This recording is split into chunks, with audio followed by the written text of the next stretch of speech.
ಶೇಖರ. ನನ್ನ ಗಡಿಯೊಳಗೆ ನನ್ನ ಯುಗದೊಳಗೆ ಇಂಥ ಪ್ರತಿರೂಪ ಇರಲಿರಲೆ ಮಗೆ ಎಂಬ ಹಿರಿಕನಸ ಕಂಡ ಕೆಂಪೇಗೌಡ. ಕಂಕಣ ತೊಟ್ಟನು ಕೆಂಪೇಗೌಡ.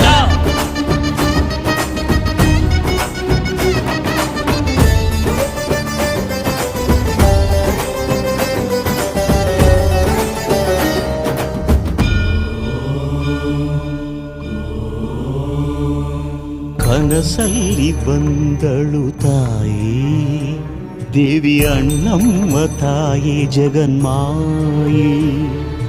ಗುರಿ ಸೇರು ಉತ್ತರದಾಯಿ ಎಂದು ಬೆನ್ನಿಂದೆ ನಿಂತ ಮಹಾಮಾಯಿ.